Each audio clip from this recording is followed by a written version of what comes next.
we need to continue to sanction individuals in China, government officials who are facilitating the manufacture, distribution, and export of this poison, these precursors from China. And we've had hearings in the Select Committee on the Strategic Competition with China about the deliberate efforts of the Chinese Communist Party to send precursors of fentanyl to Mexico, collaborating with the cartels, and then exploiting Biden's open border. We have a president now who is willing to sanction and work with the Congress to sanction these individuals, these government officials, to make sure that they cannot continue to manufacture these precursors and then seal the border. Yeah. And we've seen a major progress on the border thanks to President Trump.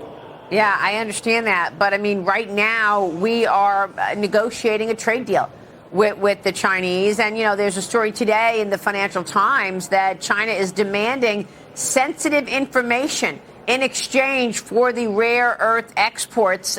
They want sensitive information from companies, and the surveillance continues. How do you balance negotiating with communist China on a trade deal when we know that we've got constant undermining from the CCP? I mean, these individuals that were charged with conspiracy and smuggling a dangerous biological pathogen into America, one of them, at least we know, there's evidence that they have pledged their support to Mao Zedong and following the ideals of the CCP. So how do we walk this balance of negotiating a trade deal and an economic relationship with a country that is clearly a bad actor?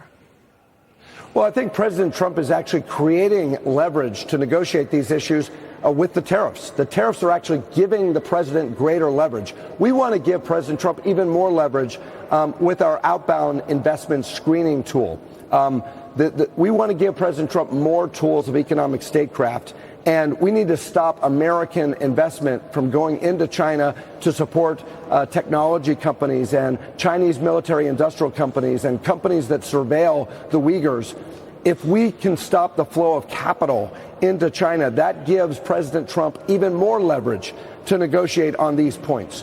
So the president is creating leverage for himself and the Congress. Republicans in Congress want to give him even more tools and more leverage in these negotiations. Well, I think that's a great point, because right now, in particular, the Chinese economy is a lot weaker than people know, and hitting them now while they are weaker in that position is probably a smart move. But, Congressman, how do you do that? We've got Chinese companies that trade on U.S. exchanges right now, and some of them are on, lists, sanction lists, and yet investors are buying those stocks.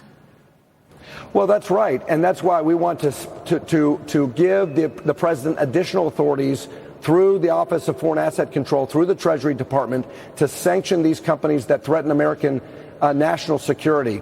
And not only stop American investors from investing in these Chinese entities of national security concern, but also have a multilateral effect and send a message to non-U.S. investors around the world and give them a choice. You can either invest in the Chinese military-industrial complex, the civil-military fusion in China, or you can invest in the United States. But you can't do both. And giving them that choice it will have a major impact, and also give President Trump even more leverage in his negotiations with Xi Jinping. Congressman, we'll be watching your work. Of course, I know President Trump understands his customer here. He knows exactly what the motives are of the